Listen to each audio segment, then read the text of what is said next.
mianatra eo tongotrao.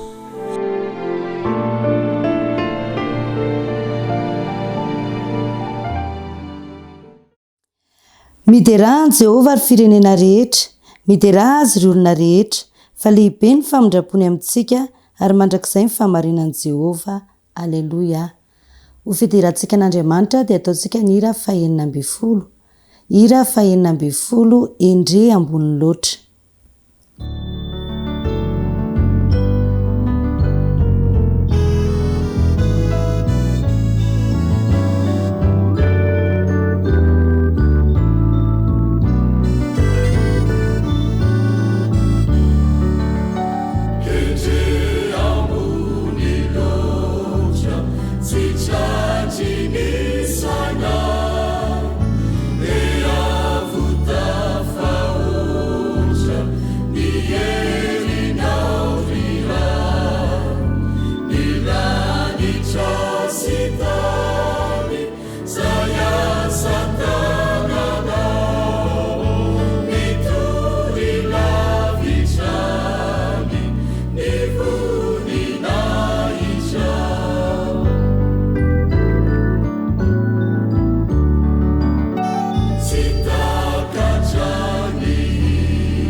Iaraka vavakintsika tompo. Andriamanitra ray ny masina tsara nitrazay ny an-danitra, mbola faly midera sy mankalaza ny anaranao izahay, no fitahinao anay nandritra ny nenemaniny ka nomenao an'izao sabata izao indray izahay. Mangataka aminao izahay mba hamela ny elokay tsirairay avy, hamindra fo aminay ary afafanao amin'ny bokinao ane ny elokay nandritra izany nenemana izany, ary ampio izahay mba ho masina tahaka ny fahamasina ny sabatanao. Ankehitriny ihany koa izahay dia andinika sy hianatra ny teninao teto. Inganay Andriamanitra, ny fanahy masinao mba harotsaka ao aminay tsirairay avy, mba haizanay mandray lesona fa amin'izany teninao izany. Izany vavaka izany no tononona sy irina amin'ny anaran'i Jesosy irery ihany. Amen.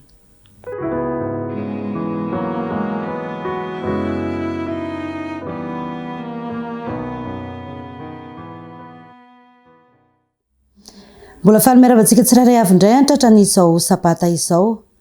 Ny rarinay dia mba niazahoantsika tsirairay avy fafinaretana amin'ity sabata ity ary mba hitantsika fifaliana sy fitahiana feno avy amin'i Jehovah.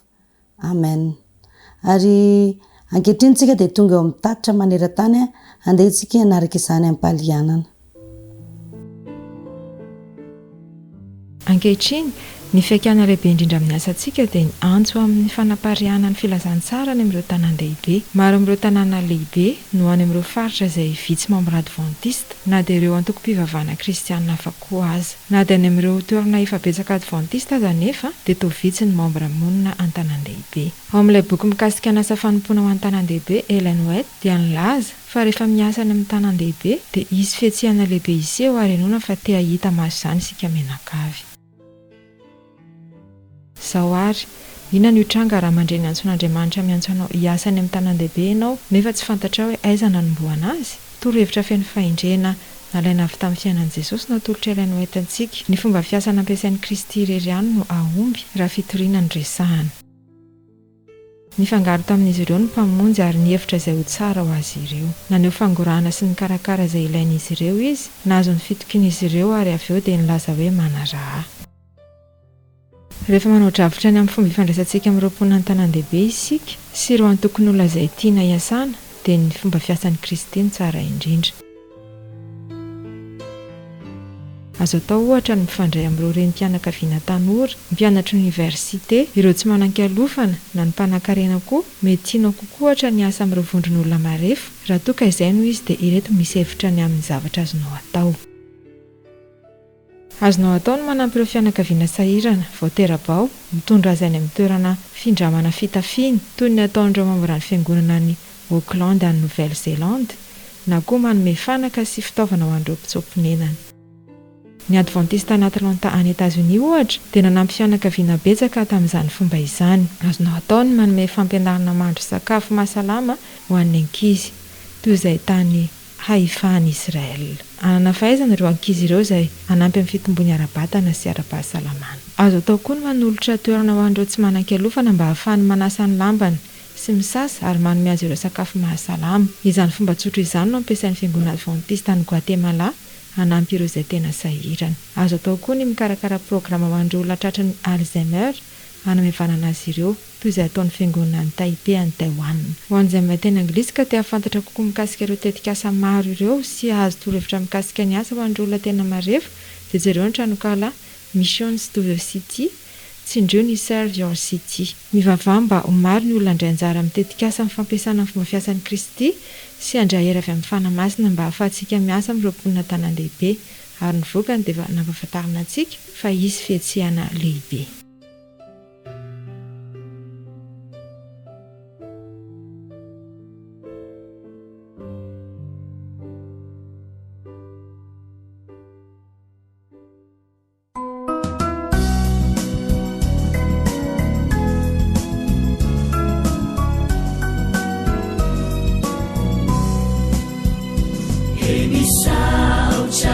Jesu malalo chachizao futona mamizao yanaranai atungu chao izai piana chao kuambitene nare Jesu malalo izai ainuchalanao kairote Nyadamina itwechapechaka wampunaya kuambitenenare Jesu malalo izahai ainuchalana kahirote Nyadamina itwechapechaka wampunaya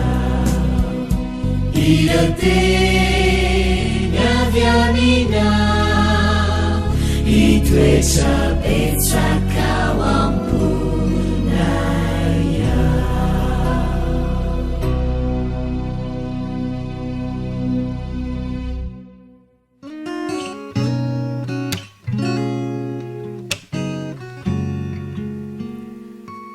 Tonga eo amin'ny fotoana famerenana indray efa farany amin'ny lesona sasaminony indray tsika zao. Faly miarahaba ny sasaminony rehetra. Tsy mety very tsy asiana le hira. Andao ary fampiarahaba amin'ny hira ihany tsika. Andao ary 1, 2, 3. Manaona faly tafaona raha vao mahitanao manaona ianao. Manaona ny ankizy kely rehetra efa vonona mahazo toerana tsara. Eny ary milohany hamerenantsika lesona dia andehantsika aloha hivavaka akambana ny tanana ahondrika ny loha dia akipina maso. Misaotra anao izay Jesosy eo fa afaka hamarana indray ny lesona faharoa. Mangataka anao zahay ome fahendrena amin'ny anaran'i Jesosy. Amen. Eny ary mamarana ny lesontsika, lesona faharoa tsika fa farany androany.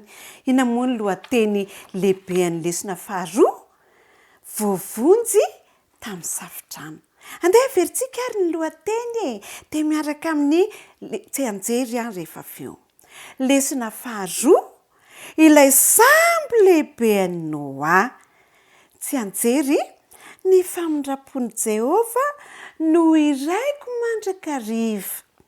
Efa samy mahay daholo nasaina namboatra sambo fiarangeza be Noa fa isy orana hony, le orana miraraka avy any an-danitra ange zany. Dia rehefa aveo niasa be Noa. Rehefa vita ny sambo fiara dia nilahatra ny biby nandeha tsororoa dia nandeha fitofito. Dia ny biby maloto ny tsororoa fa ny biby madio tsy fitofito. Iza moa nanakatona varavarany sambo fiara? Andriamanitra. Bravo! Mahay lesona daholo ny ankizy kely rehetra. Rehefa nidiny sambo fiara nanomboka kitik latsaka ny orana. Rehefa aveo dia lasa nisy rano be toto ambonin'ny tany. Nitsingevana ilay sambo fiara dia teny ambony rano teny fa naniraka anjely Andriamanitra hiambina ny sambo fiara. Rehefa nandeha elaela teny ambony rano teny nitsahatra ny orana, niena ny rano. Fa ilay biby betabeta ao anaty sambo fiara salama tsara daholo, velona tsara daholo. Noa valo mianaka, salama be mihitsy izy. Matavitavy be mihitsy izy, tsara tarehy be izy tao anaty sambo fiara satria nikarakara azy Andriamanitra. Nisaotra an'Andriamanitra raiky izy Noa sy ny fianakaviany. Dia ny biby ihany koa nisaotra an'Andriamanitra satria nikarakara azy Andriamanitra. Dia mba rehefa nivoaka tao anaty sambo fiara izy dia nasian'Andriamanitra avana misy loko isan-karazany ngeza be teny amin'ny lanitra. Ny dikan'iny dia hoe tsy hisy tsony ny safotrano eto an-tany mandrakizay.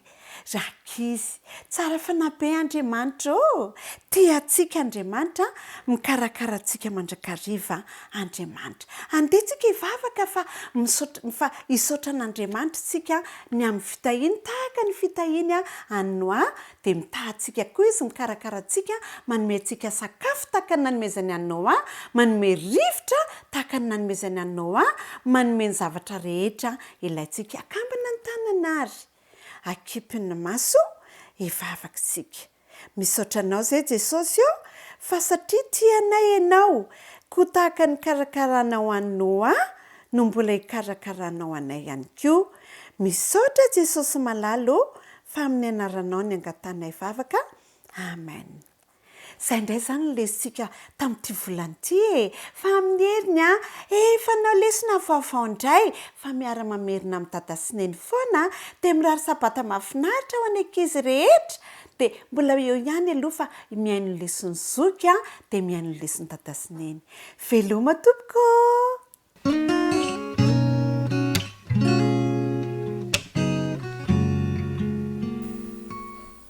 Manahoana daholo sika rakizy dia faly miara-bantsika rehetra amin'izao sabata fitsaharana izao. Andao sika tonga dia hiaraka hivavaka hiantso an'i Jesosy mba hanatrika ny fotoana izay ho ataontsika anio. Akambana ary ny tanana dia ahondrika ny loha, akipy ny maso fa hiara hivavaka isika. Andriamanitra, misaotra anao indray izahay fa ny fiainonao fitahiana amin'ny fiainanay, omenao sabata fitsaharana izahay. Meteza Jesosy mba hiaino anay amin'ny vavaka sy fiderana izay asandratray, ary omeo anay ny fanahy masina mba ho mpiaino tsara izay ankizy rehetra. Amin'ny anaran'i Jesosy. Amen. Rehefa avy nianatra ny tantaran'ny Noa isika rakizy dia niditra indray tamin'ny herinandro iny nianatra ny tantaran'i Abrahama. I Abrahama dia naman'Andriamanitra miaraka amin'ny Sara vadiny. Ny lohatenin'ny lesona na ny tantarany anarantsika dia hoe nanaraka an'Andriamanitra i Abrahama. Nanaraka an'Andriamanitra i Abrahama. Ny tsy anjery ao amin'ny Korintiana 2:4-5 voalohany, mieza mitady fitiavana ahoana tsara hoe andao hiaraka merina isika fa efa fohy kely sady efa hainareo hoe isa 2 3 mieza mitady fitiavana. Bravo! Ozy aho hoe naman'Andriamanitra i Abrahama niaraka amin'ny Sara vadiny tany ora ry zareo no nipetraka dia niantso an'Andriamanitra, niantso an'i Abrahama reto Andriamanitra hoy izy hoe i Abrahama taitra be mihitsy ny Abrahama fa izy ary zany tena merina niantso indray izy ry Abrahama izaho no Andriamanitra ny lanitra sy ny tany. Dia fantatry Abrahama raika izy fa Andriamanitra no miresaka aminy. Zao miainga ianao hiala amin'ity tanàna ity, tsy hipetraka eo amin'ny havanao intsony, miala eo amin'ny tranon'ny ray aman-dreny, miala eo amin'ny tranon'ny dada sy neny izany Abrahama. Dia hoe to avokoa ny fanananao rehetra dia mandeha any amin'ny tany izay hitondrako anao, honenanao. Satria Sara sy Abrahama dia tia makatoan'Andriamanitra avy hatrany dia nanomboka nangorona entana, nanangona ny entana izy raika izy miaraka amin'ny mpanampy azy rehetra tao an-trano tao, nangonina ny entana, nangonina ny biby fiompy dia nanana zanatra-lahy izy, zanaky ny dadatoany, Ilota no anarany hoe zahay koa mba andeha hiaraka aminareo hoy ny zanaky ny dadatoany io na hoe Ilota no anarany. Dia nanomboka nanangona ny entany kory zareo, nanangona ny biby fiompy, ny ondry, omby, osy, hoentina avokoa izay rehetra nananana. Rehefa tonga tokoa ny fotoana nilamina avokoa ny zavatra rehetra, vita ny entana rehetra, andeha hiainga amin'izay ry zareo. Lasa ry zareo nandeha. Tsy fantany hoe aiza ny tany izay aleny kanefa kosa natoky izy fa Andriamanitra no mitantana azy. Nilazain'Andriamanitra tamin'izay fa ho fitahiana lehibe nomenan'i Abrahama menakavy rehefa makatody koa ity Abrahama sy Sara ity dia nandeha ry zareo tampifaliana no nandehanana fa tsy mba tezitezitra izy tsy nanao hoe nen'Andriamanitra koa tsy fantatra akory andeha ho aiza ve dia andeha fotsiny ny olona fa tonga dia nakatoy Abrahama dia nandeha izy raika izy nanapa-kevitra izy fa hiaraka amin'Andriamanitra isan'andro dia ho tantan'Andriamanitra ny diany. Dia zao i Abrahama dia tsara ny makalesona amin'ny fiainan'i Abrahama sy Sara. Sika koraka izy dia tokony hakatoa raha vao miteny antsika Andriamanitra hoe zao ny tokony atao dia zao tsy tokony atao dia makatoa.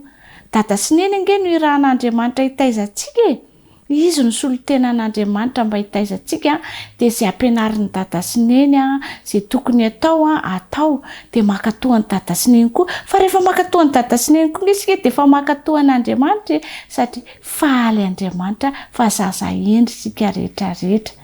Dia hoy ny tsenjery hoe mieza mitady fitiavana, mifankatia avokoa ny ankonana rehetra ao an-tokantrano tahaka ny Abrahama dia mifankatia dia miaraka mifampitantana makatoa an'Andriamanitra. Isaorantsika Andriamanitra fa nomeny lesona mahafinaritra be indray tsika nandritra n'iny herinandro iny dia andao indray hiaraka hivavaka akamana ny tanana ondrika ny loha akipy ny maso.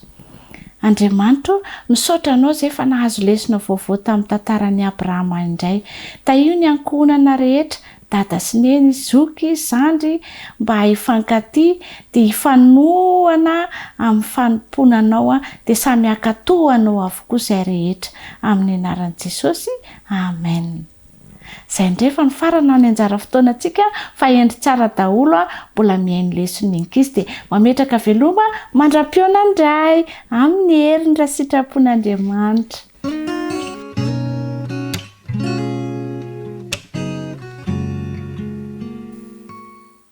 Amin'ny fofen'ny fifaliana indray raka izy miara-bako anao tratry ity sabata ity hiaraka merinety ny lohahevitra fahasivy indray ary isika lohahevitra fahasivy izay manao hoe ho an'ny olona rehetra.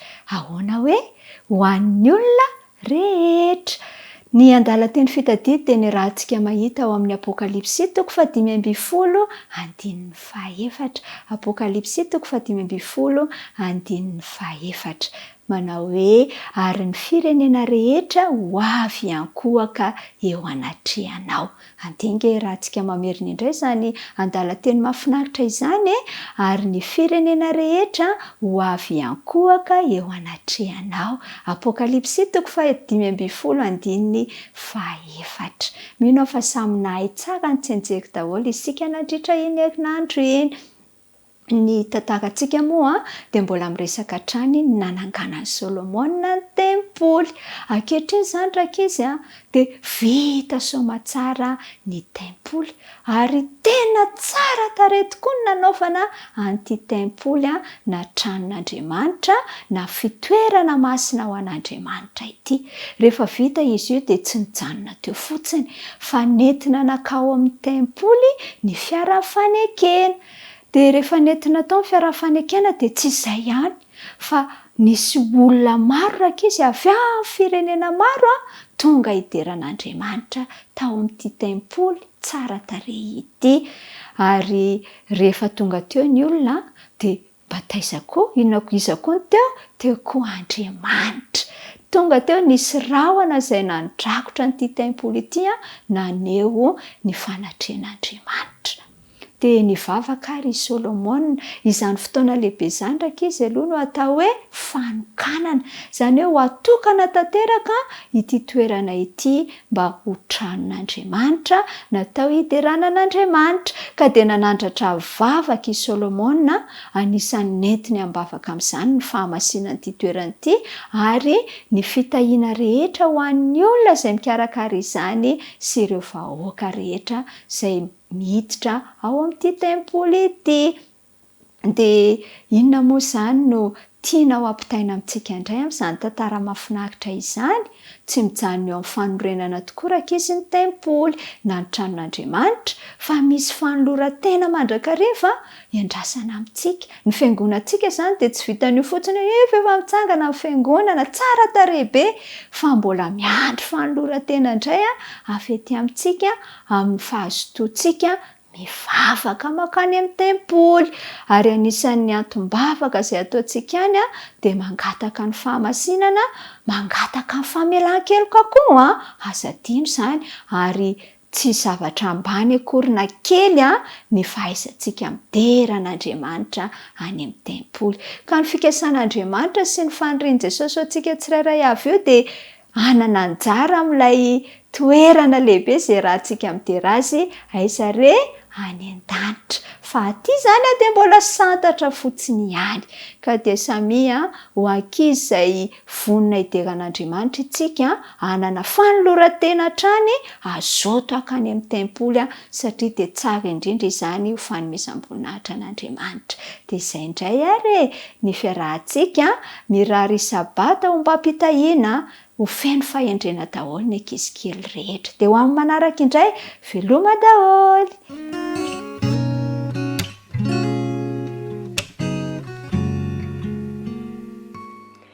Ampifaliana indray ary no hiara-banantsika tanora zandriny natratra izao sabata izao. Anjarantsika indray ny miara-mamerina ny lesona izay nianarantsika nandritry ny herinandro dia ny lesona 7 izany. Tadidy ve ny lohateny? Ndao hoe aferina manaraka ny mpitarika. Ary ny tsy anjerintsika ary aiza ary misy azy eo. Izay indrindra, Isaia 7:20 andininy 5. Andao iarahana manao ary izany tsy anjery izany. Nefa izy dia voalefina noho ny fahadisoantsika sy ny torotoroina noho ny helontsika. Ny fampijaliana nazahoantsika fihavanana no namelezana azy ary ny diakapoka taminy no nasitranana antsika. Izay ny tsy anjerintsika. Ndao aryntsika amerina indray na amitina ireo izay hitantsika nandritry ny herinandro. Rehefa tafiditra teo amin'ny olombelona ny fahotana dia tsy maintsy nisafidy Jesosy na izy hijanona amin'ny hatsarana rehetra tany an-danitra sy ny fifaliana ny fiobin'ny anjely rehetra tany an-danitra na izy hidiny ety an-tany hamonjy ny olombelona fiainana izay feno aratsiana, feno zava-manahirana ary feno ahiahy sy feno fandavana. Zay safidy anankiroa zay zany no nandalo teo amin'i Jesosy. Ho an'i Jesosy nefany dia tsisy isalasalana. Tiany loatra isika olombelona dia nikeny ny hidina hamonjy atsika. Rehefa tonga tety izy dia izay tokoa ny zava-nisy. Fandavana, fampijaliana, fahoriana. Izay ny zavatra niainana teto amin'ity tany ity. Ary araka ny voalazantsika dia mety ho verimaina mihitsy izany fanoloran-tenan'i Jesosy izany. Dia tena nisy tokoa ho an'ny olona sasany izay tsy firarahiana, tsy nandray izay momba an'i Jesosy akory aza. Teo amin'ny fiainany nandalovana teto, teo amin'ny fanoloran-tena izay nataony dia na ny mpianany namany ary dia nisy namadika azy. Tamin'ny fotoana nilainy indrindra ny famonjen'ny mpianatra no nandao azy izy ireo. Sao anefa tena tiany Jesosy izy ireo, tsy nakivy azy izany, fa ny azy efa vonona ny hanolotra ny ainy izy ho famonjena ny namany, ny olona rehetra dia natolony izany. Izany fiainam-panompoana sy fiainana feno fanetretena izany no niainan' Jesosy teto amin'ity tany ity, ary izany ihany koa no tiany arahantsika satria Jesosy anie ilay mpitarika. Ary izy tsy mangataka antsika hoe hampijaly tena sy handalo ny zavatra rehetra fahoriana izay nandalovany fa ny tena tiany ho arahantsika dia ny ohatra ny fanompoana ny hafa. Nasehony tamintsika ny fitiavana ny hafa sy ny fanompoana ny hafa. Ary izay indrindra ny nampitana antsika tamin'ity herinandro ity hoe manaraka ny ohatra nomeny Jesosy isika rehefa manompo ny hafa. Zao anefa ny tanora namako. Mety handalo fandavana sy fanositosehana ihany koa isika ao anatin'izany. Azakivy fa efa nandalovan'i Jesosy izany. Afaka manampy antsika izy, afaka manohana antsika, fa ny zava-dehibe dia hoe manampy ny hafa isika. Iny lesona izay nianarantsika iny izany tanora namako dia nanampy antsika hahafantatra fa i Jesosy Kristy ilay mpamonjy tena tia antsika dia nanolotra ny ainy mba hamonjena antsika, fitiavana antsika izany. Ny zavatra tiany lohahevitra aseho ihany koa dia mba ny ananantsika fankasitrahana izany hoe fitiavana nasehon'i Jesosy antsika izany. Maninona mora manapa-kevitra mihitsy isika mba hanaraka ny ohatra ilay mpitarika dia ny fanompoana ny hafa izany. Azadino ary ilay hevitra nampitaina amintsika dia hoe manaraka ny ohatra nasehon'i Jesosy isika rehefa manompo ny hafa. Dia mirary soa antsika tsirairay avy amin'ny manaraka indray.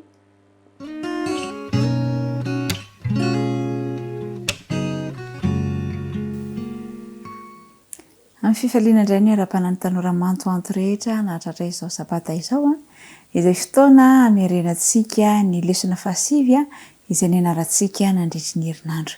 Andeha rahantsika mamerina ary ny lohatenin'izany lesona izany, mifehy-tena tsy tsaratsara. Ny tsy anjery dia izay antsika tao Mateo 7:1 ka hatramin'ny 7. Raha mahay ianao dia andao iarahana mamerina izany. Aza mitsara mba tsy ho tsaraina ianareo. Fa araka ny fitsarana ataonareo no hitsarana anareo, ary araka ny ohatra ataonareo no hanoharana ho anareo. Ary nahoana ianao no mijery ny sombikazo eo amin'ny mason'ny rahalahinao, fa ny andro eo amin'ny masonao dia tsy mba tsaroanao. Mateo 7:1 ka hatramin'ny 7 no misy an'izay tsy anjerintsika izay. Tamin'ny herinandro sika dia niresaka ny amin'ny hoe hevitra mibahana mialoha ao anatinao. Ka ilay hevitra mibahana mialoha dia mitarika ho amin'ny fitsaratsarana indray.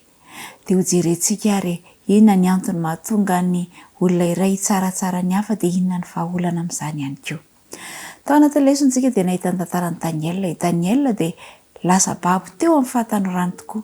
Ary tany amin'ny toerana nahababo azy dia nijoro mahatoky tamin'Andriamanitra mandrakariva i Daniel sy ireo namany. Na teo amin'ny fomba fisakafoanana izany, na tamin'ny zavatra nohanina, na tamin'ny zavatra natao dia nijoro mahatoky tamin'Andriamanitra mandrakariva Daniel. Ary rehefa tany amin'ny 520 taona ny Daniel dia nisetra zavatsarotra anankiray izay nitsapana ny finoana indray. Dia tsy ninona izany fa niendrikendrika izay nataon'ireto namany ny amin'ny dijy navoaka mba tsy ankohaka na miniza fa tsy ampanjaka irery any. I Daniela nefa araka nefa nazatra azy dia mivavaka mando alika amin'Andriamanitra intelo isan'andro. Dia natoronyreto namandreto tamin'ny mpanjaka izany ary tsy maintsy nalefa tany andavaky ny liona Daniela tamin'izay fotoan'izay lavaky ny liona izay nisy liona nona sy romotra tokoa. Teo anatrehan'izany rehetra izany nefany dia tsy niova i Daniela fa natoky mandrakariva tamin'Andriamanitra izy. Raha ohatra Daniela ka nijery ny fiafaran'ny zavatra iseho dia mety ho ny lavolevina, fa ny zavatra tao an-tsain'i Daniela dia iriko koa ao an-tsaintsika mandrakariva dia izao hoe ny hafaly an'Andriamanitra ny tanjon'i Daniela, ny hanao ny sitrapon'Andriamanitra mandrakariva no tao an-tsain'i Daniela fa tsy nihevitra ny lozany nanjo azy na ny mety ho fiheveran'ny hafa ihany koa. Fa nanao izay hafaly an'Andriamanitra izy teo amin'ny fiainany manontolo. Ny antony mety hahatonga antsika ary hitsaratsara ny hafa izany dia izao hoe namantsika nitarika antsika hitsaratsara ny hafa, hifosafosa ny namana dia roboka ihany koa isika manao izany. Ka lesona faharoa indray dia izao hoe fidio tsara ny namana iarahana. Ireo izay namana hanampy anao mba ho mpandresy, izay ihany atao namana. Fa ireo namana mitarika amin'ny lalan-dratsy kosa dia hialao izy ireny. Ny lesona fahatelo izay ianarantsika dia izao hoe Jesosy irery ihany no nomena fahefana mba hitsara izao tontolo izao. Izy no mpitsara, efa niaina izay rehetra nolalovantsika Jesosy, ninona fakapanalalovanao, ninona olana zetrainao dia efa nandalovany Jesosy ireny rehetra ireny ka fantany ny zavatra hatrehinao. Dia izao, izy irery ihany no manana fahefana hitsara fa tsy nomena fahefana isika rehetra hitsara ny hafa. Dia arak'ilay tsenjery izay nianarantsika teo izay nataontsika teo dia izao hoe izay nitsaranao ny hafa no hitsarananao ihany koa. Ary zava-dehibe izany ary tena sarotra ka noho izany fehezo ny vavanao, fehezo ny sainao tsy hitsaratsara ny hafa. Arak'ilay lohatenin'ny lesona dia hoe mifetena tsy hitsaratsara.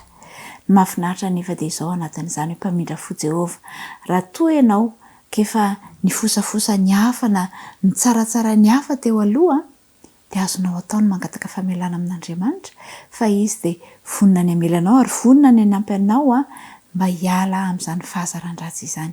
Dia maniry aho hoe ny tanora mantoanto rehetra izany amin'ny herinandro ity sy amin'ny ho avy rehetra dia anao izay ahafinaritra an'Andriamanitra mandrakariva, anao izay mahafaly an'Andriamanitra mandrakariva, ary koa hifidy ireo namana izay iarahana mba namana mitarika ao amin'ny tsara no namana iarahana, ary hiaika raha toa ka efa nanana izany toetra ratsy izany ary hangataka ny fanan'Andriamanitra mba hanampy hialana amin'ny fitsaratsarana ny hafa. Dia mirary soa indrindra ary ho amin'ny fiarah-mianatra manaraka indray. Velome!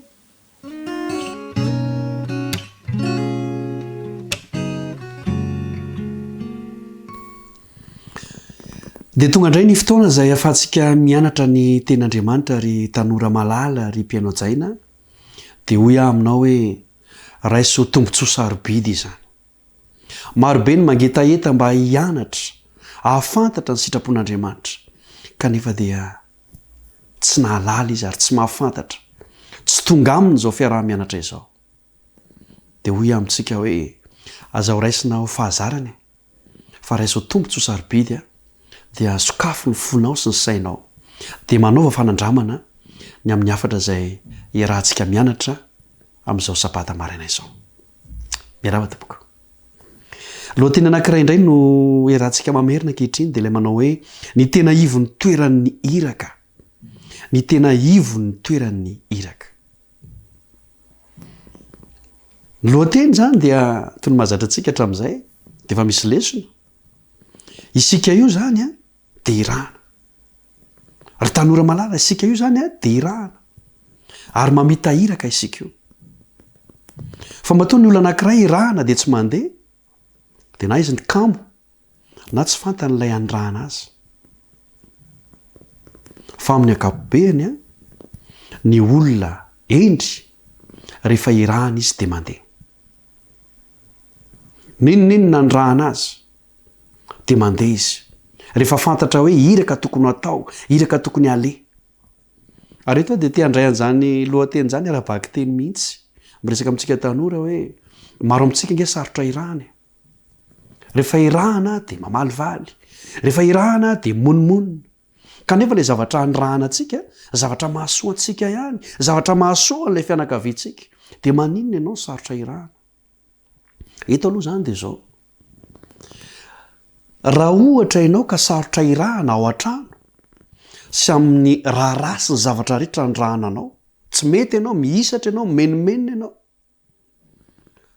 sarotra amin'Andriamanitra ihany koa no aniraka anao satria ataonao ahoana moa ny andray sy andeha amin'ny iraka izay ampanaovin'Andriamanitra anao kanefa ny ao an-trano raha tsy ekenao ny vaovao mahafaly kosa nefa dia ity mora amin'Andriamanitra ny maniraka an'ireo tanora ireo olona izay manaiky irahana ao an-trano ary rehefa tonga ihany koa ny iraka izay ataon'Andriamanitra dia mandeha satria efa fiainana izany irariko mba ho fiainanao ny anaiky ho irahana satria iraka ianao asan'ny apôstôly toko 17 anamafisantsika an'izany asan'ny apôstôly toko 17 dia 7 tsy masivy 7 dia zao ny voalaza ary ao ka ho fantatrareo rahalahy fa izany lehilahy zany no hitoriana famelan-keloka aminareo ary ao aminy no anamarinana izay rehetra mino ho afaka amin'ny eloka rehetra izay tsy azo nanamarinana anareo tamin'ny lalàn'i Mosesy ity andiny ity zany dia milaza sy manambara fa ny anirahan'Andriamanitra antsika dia anambara amin'ny olona fa eo Andriamanitra io dia mamela eloka andana lazao zany andana ambarao zany faharoa ampafantariny olona fa amarinina ao amin'i Jesosy ny olona na dia meloka aza Jesosy ihany no afaka manamarina izany iraka izany no entintsika amin'ny vohitra sy ny tanàna rehetra irariana mba handeha isika amin'izany iraka izany ka mba ho lehilahy sy vehivavy ho tanora mora irahana isika toy izay ny fampitinana mandra-piresaka indray ary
Teni mamikua,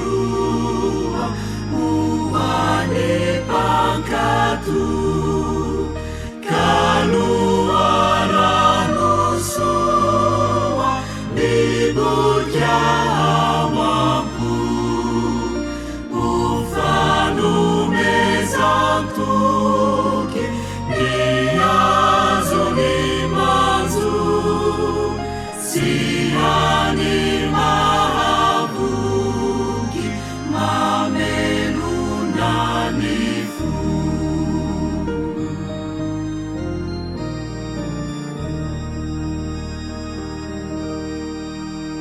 Fateni mampisava ni azimbeati Fanilumanazava idiauari manulupaendrena manana janifu nilaza famonzena siluvatimulu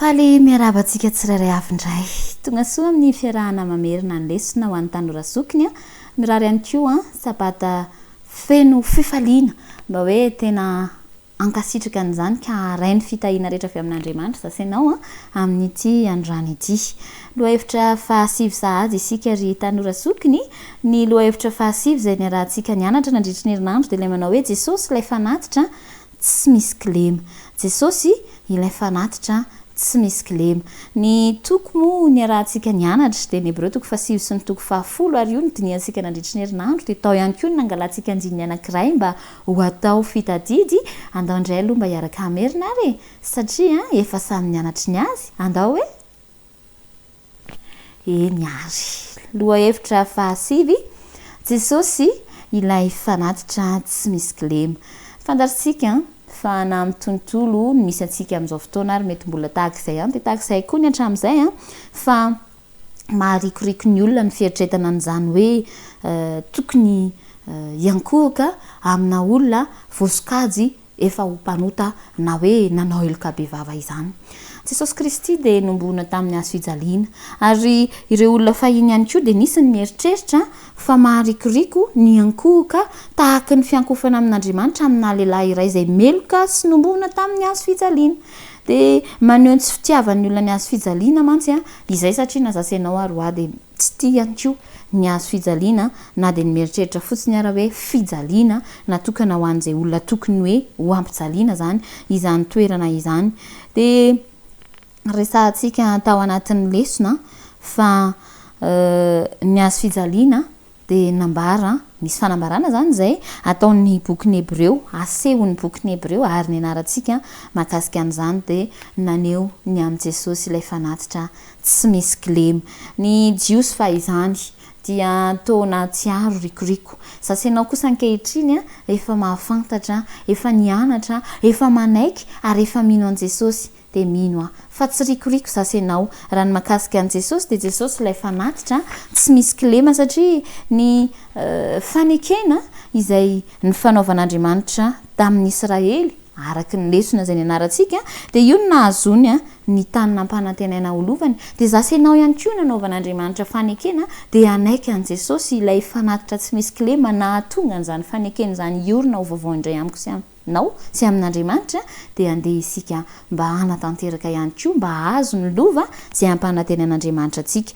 ny nambaran'ny lesona tamintsika dia nanolotra ny tena nisy olo antsika Kristy efa haitsika izany fa mbola namafisiny lesona ary izy dia maty teo amin'ny toerantsika izay no natonga azy nombona teo amin'ny hazo fijaliana dia tsy inona fa mba handraisantsika ny teny fikasana dia ny lova mandrakizay arak'izay nyresahako tamintsika teo ao anatin'ny bokin'ny Hebreo dia tena amafisin'ny Paoly tsara ao amin'ny toko 7 izany resaka izany eny ary amin'ny Romanina toko 7 ary ihany koa izy dia mbola miresaka ny amin'izany fa tokony ho tafalatsaka tsara atao am-poko sy ao am-ponao zany manomboka eto rehefa niara-nianatra isika fa matoa Kristy teo amin'ny hazo fijaliana marina dia tsy toetra ho fahalalantsika fotsiny zany fa hoekentsika fa satria nanolotra ny tenany isolo antsika izy ary izy nanatanteraka an'izany mba handraisantsika ny teny fikasana sy ny fahatanterahany dia ny lova mandrakizay rehefa nianatra isika dia nahita fa tamin'ny mbola nanatanterahana an'izany dia nisy ny fanatitra hodorana izay nitaky fandoroana biby iray manontolo mihitsy ary io angeny naneo an' jesosy izay nahafoy ny ainy manontolo ihany koa ho antsika nisy koa ny fanatitra hohanina izay fanomezana teraky ny fankasitrahana noho ny fitahian'andriamanitra sy ny fanomezany anina ny olona dia io ihany koa ange no maneho an' jesosy ilay mofinaina izay asaina ivelomantsika isan'andro san'andro efa hitantsika sy haintsika ihany koa fa misy ny fanatim-pihavanana dia izay hanina ny rahan'ny mpianakavina misakaizany hinana mba hoe ho fankalazana ny zavatsoa natolotr'andriamanitra dia naseho ihany koa fa naneo an'izany Kristy dia nisorona izay nataony mba ahazoantsika fihavanana ka nafahantsika afaka misitraka ny amin'ilay fanekena vaovao fanekena mandrakizay izay naorin'andriamanitra indray tamin'ny alanan'i Kristy ary ny fanatitra noho ny ota moa dia nanaovana fanavotana noho ny ota dia Jesosy ange maty mba hanavotra antsika hisolo antsika noho ny otantsika ny fanatitra natsona hoe fanatim-panorenana moa arak'izay nilazain'ny lesona dia io no natao mba ahazoana famelan-keloka raha toa ka azo natao no nanonotra ny fahadosoana vita dia milaza izany araky ny lesona hatrany mba ho tadidintsika fa na dia mamela ny elontsika az'Andriamanitra dia manana andraikitra hanonotra an'izany amin'ireo nanaovantsika ratsy isika raha sika atao fanaizany naty izany Kristy nanolotra ny tenany ho fanatitra ho soloko sy ho solonao ary Kristy ilay fanatitra tsy misy kilema andeha ekena eo amin'ny fiainantsika isan'andro san'andro fa ny fanatitra nataon'ny Kristy dia marina fa indray mandeha kanefa mahavonjy tanteraka izany sorona izany ary tsy misy mahasolo azy fa izay nataon'izay ihany no mahasolo antsika dia tanteraka teo amin'ny hazo fijaliana tokoa ny karazana fanatitra rehetra natao tany amin'ny testamenta vaovao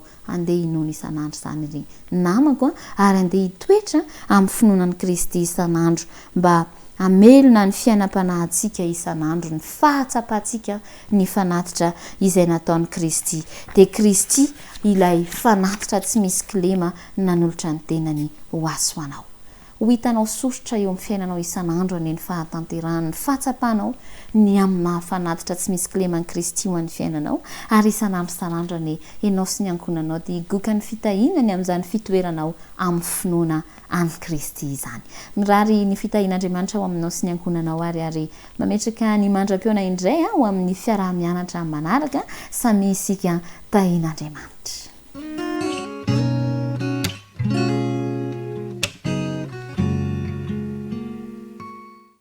Izao indray isika dia tonga amin'ny lesony lehibe fahasivy izay mitondra ny lohateny hoe Jesosy Kristy ilay fanatitra tsy misy kilema. Jesosy Kristy ilay fanatitra tsy misy kilema.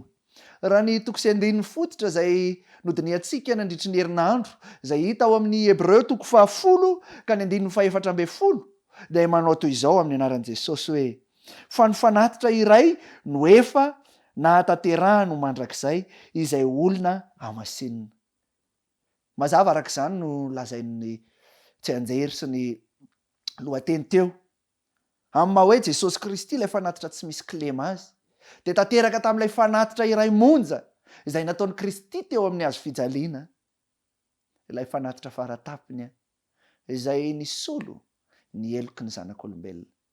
Andahoara ho jerentsika hiditra lalandalina amin'ity lesona ity sika ho jerentsika ny fizaran'ny lesona nandritry ny herinandro.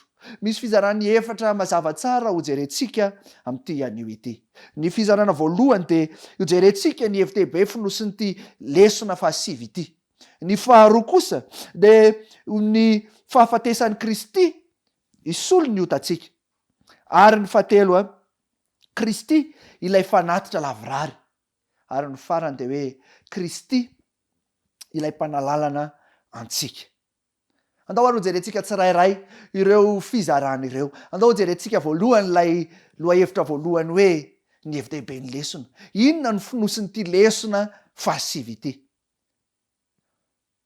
Tsara no mampafantatra fa vao miresaka fanatitra isika dia izao hoe miresaka momba ny zavatra anankiray atao sorona ho solony ny fanekena izay natao ka tsy tanteraka izany.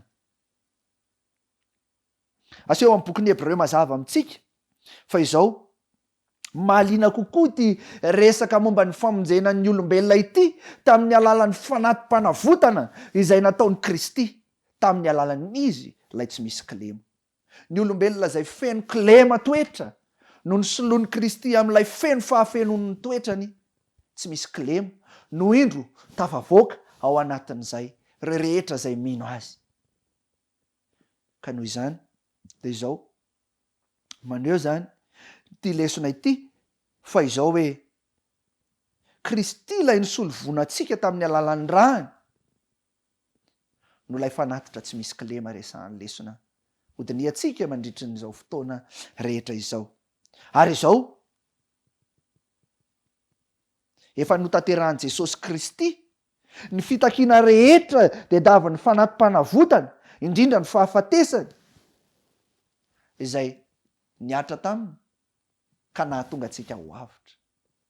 Raha jerena izany de izao mihoatra lavitra noho ireo fanatitra rehetra nisy tany amin'ny testameta taloha ity fanatitra zay nataon'ny Kristy teo amin'ny hazo fijaliana ity.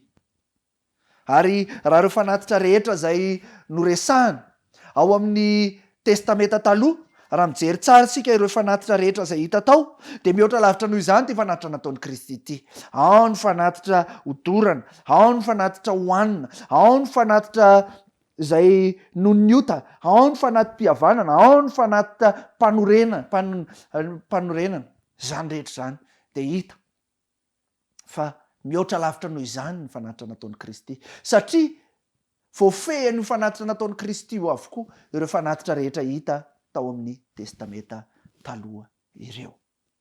Ary ny apôstôly Paoly ary moa de manambara fa hoe mahomby ary mihoatra lavitra noho ireny fanatitra ireny ity fanatitra zay nataon'ny Kristy ity izay ho fanavotana noho ny ota satria tsy vitany manaisitra ny fahotana fotsiny izy fa tena mahomby ary feno fataterahana tao amin'io fanatitra izay nataon'ny Kristy teo amin'ny hazo fijaliana io. Ka noho izany na raha soa misarobidy ny Jesosy Kristy izay nalatsaka teo amin'ny hazo fijaliana zany no antoka lehibe ho fanavotana ny taranak'olombelona izay lavo ny fahotana.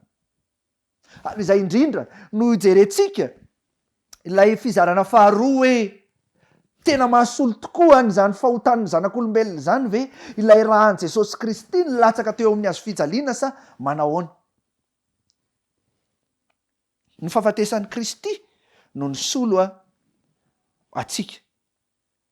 Teny roa zay niteraka fitsikirana maro no hita rehefa miresaka an'ity hoe nanavitra ity Jesosy Kristy. Ny voalohany de hoe ilay fisoloana, ny faharoa de hoe fataterahana.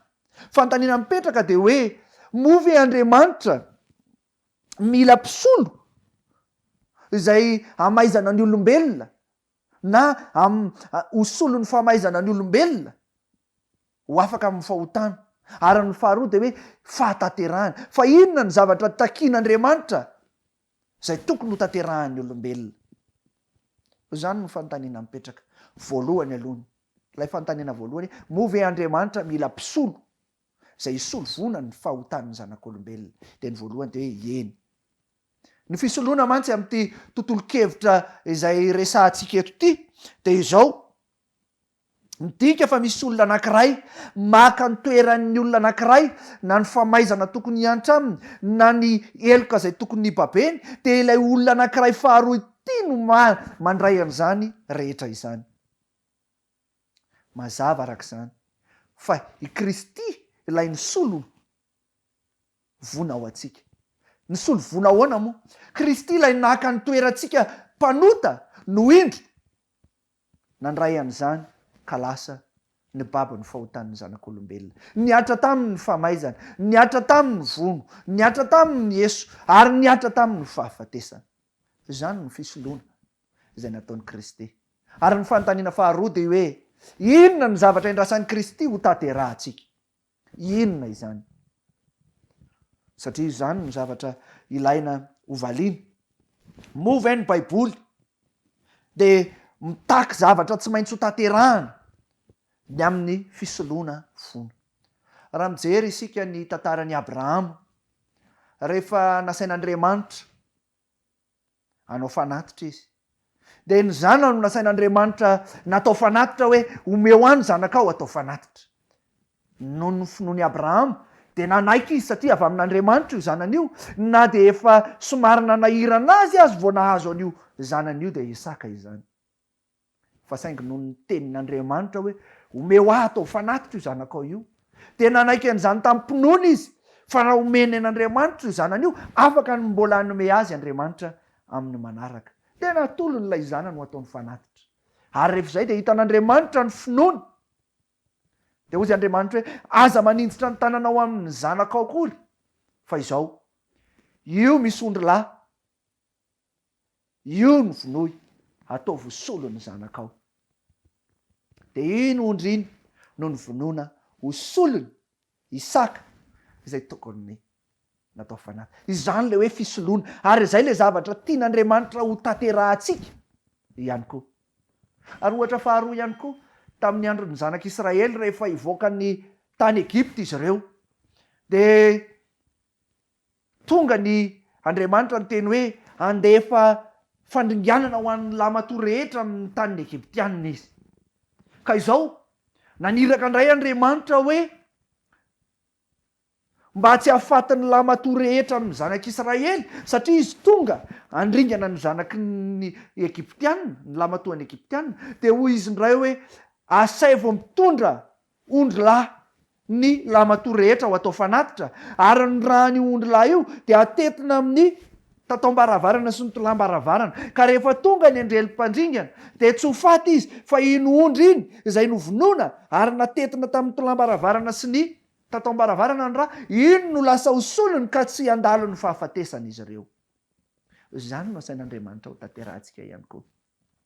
Ary isika izao ihany koa, nomen'Andriamanitra ny teny fikasana isika fa handova le fiainana mandrakizay, kanefa izao tsy afaky ny andova ny fiainana mandrakizay mihitsy isika raha tsy mitafy ilay akanjom-pahamarinan'i Kristy, raha tsy diovina amin'ny alalan'ilay rahan'i Jesosy Kristy niompy teo amin'ny hazo fijaliana, ka lasa i Kristy no solontsika, lasa tsy hita eo amintsika intsony le fiainam-pahotana, fa ilay fiainan'i Kristy feno fahamarinana sy feno fahamendrehana ary feno fahatanterahana no hita eo amin'ny fiainantsika tsirairay avy. Izany no fanantenana lehibe izay omen'i Kristy atsika tsirairay avy tamin'ny alalan'ity lesona ity. Mazava arak'izany fa voasolon'i Kristy ilay elokontsika izay mitambavy teo amin'ny fiainantsika olombelona amin'ny alalan'ny finoanan'i Jesosy Kristy irery ihany. Fizarana fahatelo de hoe Kristy ilay fanatitra lavorary. Raha mijery isika any amin'ny testamenta vaovao, vao miresaka ny jaona mpanao batisa de miresaka avy hatrany izy, fa ozy izy hoe indro ny zanak'ondrin'Andriamanitra izay manaisotra ny fahotany zanak'olombelona. Hitantsika any amin'ny jaona toko voalohany 9:7 izany. Hita zany fa eto i Jesosy Kristy no nambarany jaona mpanao batisa mihitsy, fa izy ilay fanatitra lavorary izay afaka hanaisotra ny fahotany izao tontolo izao. Ary mbola manamafy ihany koa ny apôstôly Paoly, ary hitantsika zany any amin'ny Korintianina voalohany toko 5:7 manao hoe fa voavono Kristy paska ho atsika. Izany hoe Kristy ilay mpanafaka atsika, Kristy ilay nisolo ny vaika ao atsika, izay raha tokony ho izy de raha ho tsy teo amintsika izay rahan'i Kristy sy ny tenan'i Kristy izay, de raha ho avy ny fandringanana de hiatra amintsika zany. Fa saingy noho Kristy ilay efa paska ho atsika kosa de tokony ho tsarovana mandrakarivo zany nafatesan'i Kristy zany hoe raha tsy noho Kristy de tsy misy famelan-keloka. Ka izany no andrasan'i Kristy amiko sy aminao amin'izao vanim-potoana farany izao. Ka noho izany indrindra no ilazany azy hoe fanatitra lavorary Jesosy Kristy, satria Jesosy tokoa no nanolotra ny tenany ho fanatitra lavorary. Satria izao raha teo amin'ny andron'ny zanak'Israely ny fanatitra de izao, nisy ny fanatitra noho ny ota izay natao maraina hariva, ao ny fanatitra isa-taona izay atao ho fanadiovana tao amin'ny hevitra masina indrindra. Zao anefa amin'ny malavirariny any Kristy de indre mandeha monja ihany izy no nanatanteraka an'izany fanatitra izany, araka ny voalazany amin'ny Hebreo toko 10:10 sy ny 10:12 ka hatramin'ny 5:12 de indre mandeha ihany no nanatanterahany Kristy an'izany. Vita tao anatin'ny indre mandeha zany, ka tsy nilaina intsony ny fanatitra maraina hariva hitondrana biby ho vonoana na ny fanatitra indre mandeha isan-taona, fa efa notanterahany Kristy tamin'ny alalan'ny tenany zany fanatitra izany. Raha resahana de zao, maro be ny resaka azo resahana ny mahakasika an'ity hoe fanatitra indray mandeha monja ity. Fa izao reto misy zavatra anaky 3 ho resahana amintsika. Voalohany de izao, mahavonjy tanteraka ny sorona nataon'i Jesosy Kristy. Mahavonjy tanteraka ny sorona zay nataon'i Jesosy Kristy ary tsy misy mahasolo azy. Na fanatitra ohatrany ahoana natao, na fanatitra ohatrany ahoana tany aloha tany, de tsy misy mahasolo an'ity fanatitra zay nataon'i Kristy ity. Satria ahoana ho isika, satria ny rano mihitsy no nalatsany ho fanavotana atsika olombelona mpanota. Ny faharoa de izao ihany koa, ao anatin'izay ihany, tsy mahakasika mihitsy nylay lay hevitra zay natao tanana tety eo ambonin'ny tany izany, fa mahakasika kosa lay any an-danitra avy hatrany ity nataon'i Kristy ity. Ny faharoa ihany koa de izao hoe tanteraka teo amin'ny hazo fijaliana ireo karazana fanatitra rehetra natao tany amin'ny testameta taloha, tanteraka teo amin'ny hazo fijaliana zany. Ary izany de afaka ny anadio atsika ho afaka amin'ireo fahalotoana rehetra, ary tsy hoe ho afaka amin'ny fahalotoana fotsiny fa hitarika atsika ho amin'ny fahamarinana ary hanome atsika ny fahamasinana tonga lafatra izany. Izany no zavatra zay tian'i Kristy ho atao amintsika amin'izao vanim-potoana izao, tamin'ny alalany nanolorany tenany teo amin'ny hazo fijaliana izany. Ary ny farany de izao hoe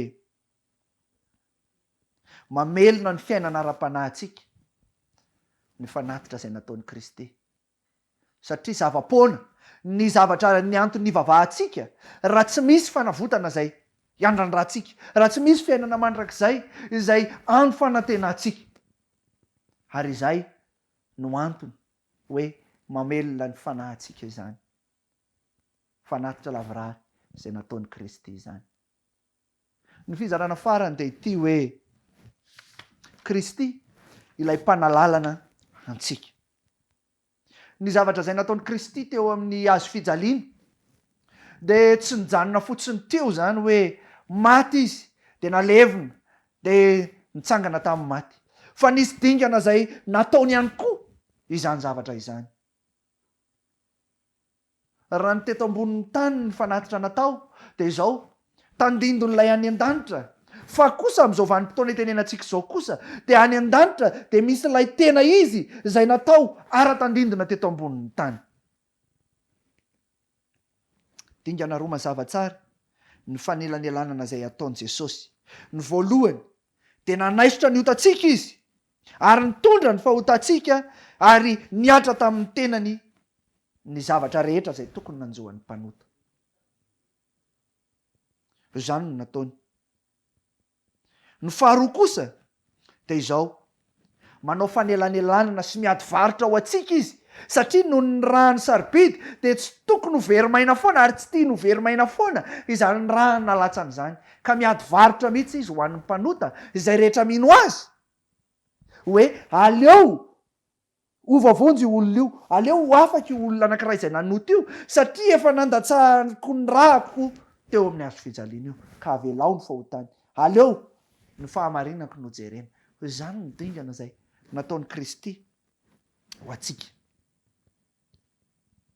Ary izany apahany zany no iresahany fa mpanalalana antsika ty Jesosy Kristy ity.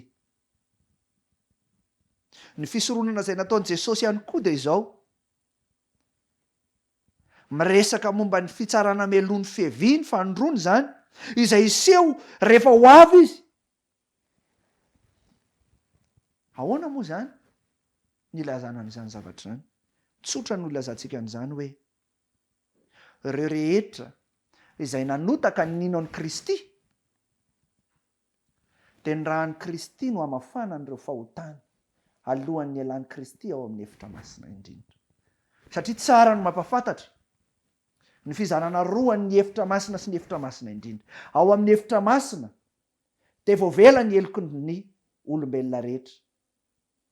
Fa kosa mbola voatahiry izay eloka izay satria mbola tsy voafafa. Fa rehefa miditra ao amin'ny efitra masina indrindra kosa ny mpisorona be indray mandeha dia ao izy no mamafa an'izay fahotana izay tsy ho tsarovana intsony. Ka noho izany dia ao amin'ny efitra masina indrindra Kristy amin'izao vanim-potoana izao. Ka izay no antony tokony hitolomantsika mbavaka mafy mihitsy amin'ity fanatitra sarobidy izay nataon'ny Kristy ity hoe Jesosy Kristy zay zany ny lesona ho raisitsika. Jesosy Kristy sarobidy loatra ny raha anao nalatsaka teo amin'ny hazo fijaliana, kanefa noho ny amin'ny mampanota dia tsy afaka ny havonjy ny tenako aho, tsy afaka ny hamafa ny fahotako aho, fa koseho kosa amin'ilay raha sarobidinao. Ireo eloko rehetra izay efa navelanao nandritra ny taona maro zay alohan'ny voanao ao amin'ny efitra masina indrindra dia diovy adio tsisy pentina ny fahotako. Ka atao vita ao amin'ny boky ny fiainana ny anarako anisan'ny novonjena. Ary zasy ianao zany tiany Kristy ho tanterahana izany. Izany no lesona tianyty lesona ambara ity. Ary manana tanjona tsara Andriamanitra ny amin'ny natongavany teto ambonin'ny tany. Fa tsy hoe nandehandeha fotsiny teto izy dia nanao solovaika ny tenany ho faty. Fa manana tanjona tsara izy dia ny hamonjy ny zanak'olombelona. Ary zay ny tanjony ny drafim-panavotan'Andriamanitra hanafaka ny olona ho amin'ny fahotana ary ny mpanota ho vonjena amin'izany fahotana izany. Koa engane ho tanteraka amintsika izany lesona izany mba hatsapahantsika ny sarobidin'ilay fanatitra tsy misy kilema izay nataon'ny Kristy. Voninahitra ny eo an'Andriamanitra irery ihany. Amen.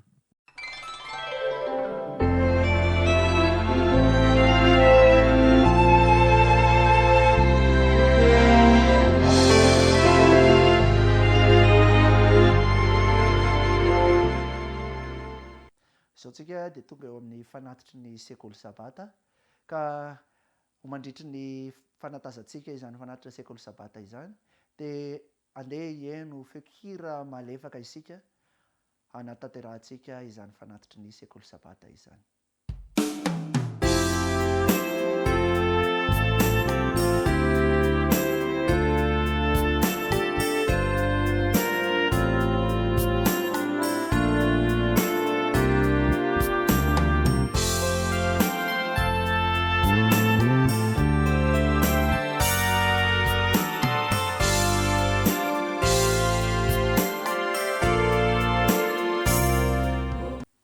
Andeha sika hivavaka ho an'ny fanatitra ny Sekoly Sabata sy ny lesona izay nianarantsika teo.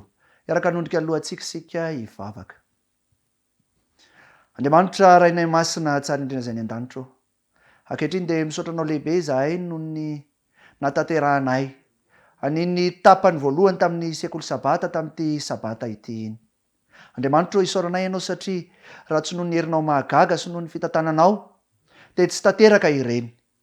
Ary renay avokoa ireo loha-hevitra rehetra izay nodinihana teo, izay nanomboka tany amin'ny zazabodoka indro miafara eto amin'izao lesony lehibe izao. Ary renay teo ihany koa ny lesony lehibe izay mahakasika ny momba ny fanatitra sarobidy izay natolotra ao teo amin'ny hazo fijaliana. Andriamanitra, ataovy tsapanay lalina ao anatinay ny sorona izay nataonao noho ny elokay teo amin'ny hazo fijaliana. Ary ataovy mahatsapa isan'andro izay fa tokony hibanjina an'izany toe-piainanao teo amin'ny hazo fijaliana izany. Hatsapahanay fa sarobidy loatra ny fanoloran-tena izay nataonao teo amin'ny hazo fijaliana ho anay.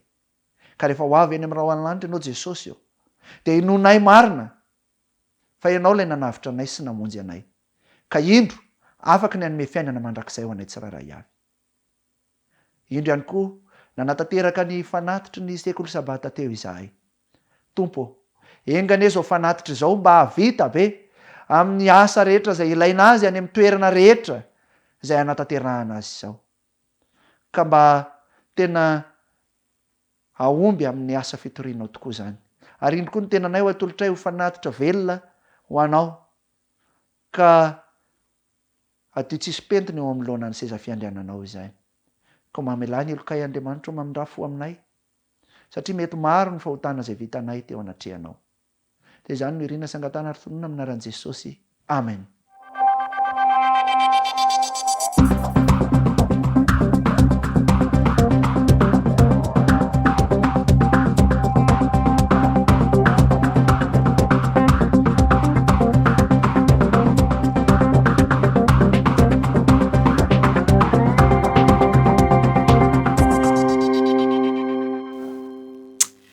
Mbola ankafaliana mandrakariva no ifampiarabana amintsika any atokantrano any amin'ny alalan'izao fandaharana izay hoentiny departementan'ny fahasalamana sy ny fahalalana onya eto anivon'ny Fédération Madagasikara Afovoany amin'ny fiangonana Adventista izao indray.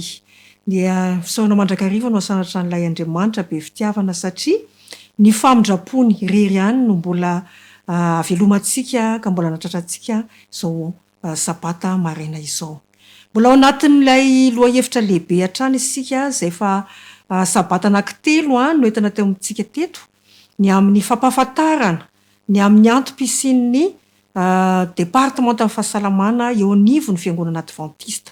Mety ho efa matetika entsika ombenombeny na nakoakany amin'ny sofintsika, mety efa leo mihitsy angamona izay fitenenana amaha-olombelona ny fahinontsika ny hafatra hoentina kanefa ny zavatra fantatra araka ny ambara manam-pahaizana fa ny hafatra miverimberina hony dia tafapetraka ao anatin'ny sain'ny olona ary lasa toetra izany.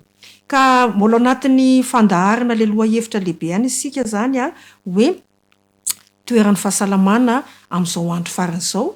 Mba fantatrao ve ny fandarana faefatra no jerevantsika androany. Nataontsika kisarisary toy ny hoe mandeha manao dia lavitra isika no mandray fiaramanidina ary fantatritsika fa ny dia izay andehanantsika iarahantsika rehetra dia ho any amin'ilay kananan'ny lanitra. Efa makany amin'ny lanitra zany dia mandray fiaramanidina ary zany no natao kisarisary nentina tamin'eo fandaharana teo aloha izay narahantsika. Ka le fiaramanidina izay niraisitsika rehetra dia miavaka izy io satria tahaka ny oharina tahaka ny ambulance ary ny compagnie izay misy an'ity fiaramanidina miavaka ity dia mitondra ny anarana hoe andeha ao. Ny mpanamory an'izany fiaramanidina zany dia miavaka manokana dia tsy iza fa ilay dokotera lehibe izay mivatsy mitondra fitaovana miavaka ary izay ahafahana minao fitiliana samihafa. Ny fiantsonana voalohany izay efa nampatsefitsika tamin'ireo fandaharana teo aloha izay andehanantsika dia le hoe fanavaozana ara-pahasalamana sy ny fanombohan-kase. Ny fanavaozana ara-pahasalamana angamba mety efa henontsika manakoako izy teo am-boalohany fa amin'ny fandaharana vitsivitsy izay iarahantsika dia ampahafantarina, ampatsiahivana ny antom-pisiany zany toerana tanan'izany fanavaozana ara-pahasalamana zany indrindra amin'le ifandraisany amin'le hoe tompo-kase, fandraisana tompo-kasen'Andriamanitra. Andeha reo jerevantsika andeha any amin'le skala voalohany isika dia le hoe manomana ny saiko handray tompo-kase. Izay zany skala voalohany andehanantsika ao anatin'ilay sidina amin'le kompania miavaka manokana. Fantaniana mipetraka ara dia hoe nahoana no eo amin'ny saina no ametran'Andriamanitra ny tompo-kase. Fantaniana mety mangitikidika antsika ihany koa le satria mety hoe tsisy ifandraisana amin'ny fahasalamana, tena misy ifandraisana satria araka ny voizina sy resahana ombenombeny dia manokana ity departementa ity. Tsy mionona fotsiny amin'ny resaka teknika, tsy eo ihany no mission izay iandraiketan'ny departementa fa mission lavitra kokoa ary izay no anasanantsika mba hifantoka bebe koa handray ampitiavana ampo ny hafatra izay efa nentina tany aloha ary izay mbola hoentina ao anatin'ny fandaharana vitsivitsy sisany. Nahoana raha averintsika ihany hoe nahoana ny eo amin'ny saina no apetrak'Andriamanitra ny tompo-kase. Misy valiny ao anatin'ny fanahy faminaniana izay hoentina amintsika ary mbola misy ihany koa ao anatin'ny baiboly sy ny siansa. Ka ny resahan'ny fanahy faminaniana dia izao, misy andalanteny ao amin'ny boky anankiray mivaky toy izao: mifeny vatana iray manontolo ny saina, ny fihetsikitsika rehetra na ratsy io na tsara dia miainga avy ao amin'ny saina. Ary ny saina dia natao menamena eo amin'ny sary ny saina no miankohaka amin'Andriamanitra. Ny saina no miankohaka amin'Andriamanitra. Ahoana indray no famaliny siansany amin'ilay fanontaniana mipetraka hoe fa nahoana ny eo amin'ny saina no ametrahan'Andriamanitra no tombo-kase, dia hitantsika fa ny saintsika no miankohaka amin'Andriamanitra. Ny siansa dia manoratra tahaka izao ny magazina anankiray izay nivokarina tamin'ny 2 Aogositra 2024, vokarina tany ampitan-dranomasina izy io.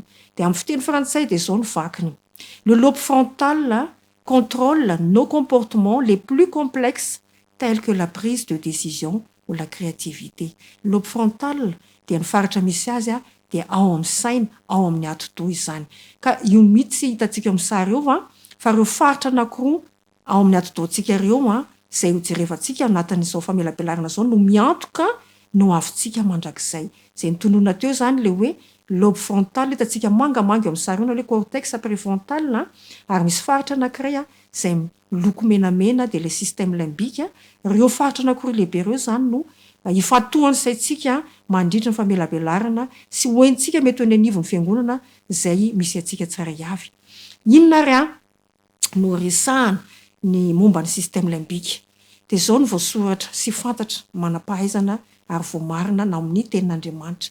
Ao amin'ny système limbique amin'ny ati-doha io dia ivotoeran'ny fohibeny atao hoe filan'ny nofo. Ao izany no fohibeny tahotra, ny raritsaina, ny faniriana hijangajanga, ny tebiteby, ny atezerana, ny fagisitrianana ary ny fijery mifantoka amin'ny lafiratsiny ny zavatra rehetra. Ao ihany koa no ivotoeran'ny herisetra. Ao natao menamena be ao amin'ny soratra hitantsika io fa amin'ny système limbique amin'ny faritra ati-doha menamena hitantsika teo aloha ao no misy ilay atao hoe filine, fohiben'ny ambiance, ny fihetsepo, ny taitaitra rehetra, ny fientanetana ny eritreritra. Ary izany dia voalaza ao anatin'ny boky izay vakitsika tsy ho ela ny atao hoe ny tena fifoazana marina pejy 720. Ahoana kosa mahakasika le lobe frontal, le faritra mangamanga, le tiana amin'Andriamanitra ametrahana ny tombo-kase. Ao ny ivotoeran'ny fohibeny atao hoe ara-panahy, ny moraly, ny sitrapo, ny fahaizana mandanjalanja, ny fahatongavan-tsaina. Ao ihany koa ny ivotoerany ny fahaizana manavaka ny tsara sy ny ratsy, ny fandraisana fanapahan-kevitra, ny vavaka sy fiankofana, ny fatakarana, ny fahamarinana ara-panahy, ny fangorahana ary ny fahafoizan-tena. Ny système limbique moa izany dia mifanohitra hitantsika amin'izany amin'ny lobe frontal.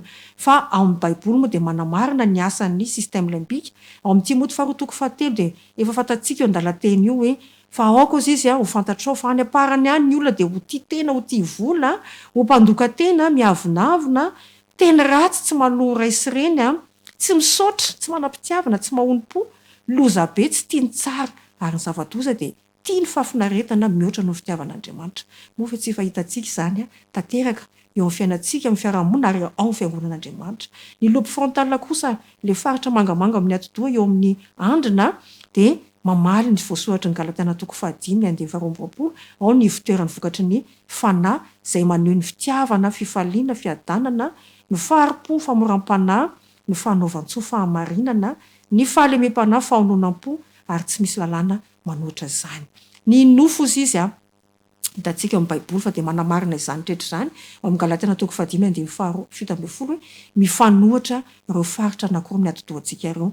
Ny nofo izy dia manohitra ny fanahy, ary ny fanahy manohitra ny nofo, ary mifanohitra izy roa. Raha miteny lobe frontal ao amin'ny Timothée 2:2-10 hoe ary toy izany koa ny vehivavy dia hiravaka amin'ny fitafiana mamendrika mba amin'ny famotinana sy ny fahonoana tena fa tsy amin'ny volo mirandrana sy ny volamena vatsoana fitafiana sarobidy. Vao maheno an'iny ny système limbique dia maneho fikomiana kely, famaliana kely. Ozy izy hoe Andriamanitra ny tsy mijery ny ivela fa ny voka aoka tsy ho tery sainy. Ary rehefa mamerimberina fitenenana io lobe frontal ohatra Saturne mety hitarika fankalana mihitsy izany eo amin'ny système limbique. Ny teny mihitsy hoe zaza tenitenenina amin'ny fiainako. Izay moa izany Saturne kisarisary ny amin'ny tsy fitovian'ny lobe frontal sy ny système limbique. Ny système limbique dia voalaza ihany koa amin'ny Timothée 2:10 dia hoe manana ny endriky ny toe-panahaka an'Andriamanitra nefa mandany herina ohatra ny hoe toa mivavaka ny système limbika tsika rehetrarehetra io anatin'io zany a ny tenako voalohany amin'izany ohatra ny hoe mivavaka nefa manda ny herin'Andriamanitra. Ao amin'ny Isaia 4:1 dia manamarina ary amin'izany andro zany dia isy vehivavy 7 hiazona lehilahy ray ka hanao hoe ny anina ihany no hoaninay ary ny lambana ihany no tafinay fa izao aoka izay ho tononona amin'ny anaranao ka afao tondro maso. Dia zany tanteraka daholo zany a amin'ny fiainantsika izany no amin'ny fiangonan'Andriamanitra. Ny système limbika dia milaza karazana tokon'olona zany hoe ny olona araky ny nofo tsy mba mandray izay anofanan'Andriamanitra. Ny lobe frontal zany dia maneho ilay sokajin'olona izay activé ny lobe frontal. Ny olona araky ny fanahy kosa dia mahafantatra ny zavatra rehetra kanefa izy dia tsy fantarin'olona. Korinthiana voalohany toko 2 ny 5:5 no ahitantsika an'izany. Ny boky any am-parany ao pejy 570 dia manao izao fanambarana izao: na inona manimba ny fahasalamana dia tsy vitany hoe mampihena ny tanjaka ara-batana fotsiny fa mampahosa ihany koa ny herin'ny saina sy ny fitondran-tena. Ny fampanara-po, ny fanao tsy mahasalama dia mahatonga ny tena hanano sarotra eo amin'ny fanavahana izay marina sy izay diso ary vokatra izany dia sarotra koa ny manoatra ny ratsy. Hitantsika fa misy ifandraisany eo amin'ny fomba fiainana ara-pahasalamana zany a ny fatakarana ny zava-panahy ampatanjaka ilay atao hoe lobe frontal izay fohy be ny zava-panahy, ny fahaizana manavaka ary ny ivon-toerany ahafahan'Andriamanitra mametraka ny tombo-kasena zany hoe ahafahantsika miankohaka araka ny tokony izy amin'Andriamanitra. Ny lobe frontal dia manam-pahaizana dia manamarina fa ao no tale jeneralin'ny saina. Ao zany mandray sy manadiady ny zavatra rehetra mialohan'ny andraisany ny fanapahan-kevitra farany. Ao amin'ny lobe frontal io zany no ivon-toerana atao hoe sitrapo. Ao no mandray fanapahan-kevitra, ny fanadiadiana ary ny moraly sy ny zava-panahy araka ny fanamarinana ataon'ity manam-pahaizana ity tamin'ny 5:12. Dia tahak'izay indray zany ny tapany manaraka ny amin'ny lohahevitra lehibe ny hoe mahafantatra tsika ve ny toerana tanan'ny fahasalamana amin'izao andro farany izao. Dia mirary sabata feno fifaliana ao antsika ho amin'ny fandarana manaraka amin'ny sabata manaraka indray. Amen.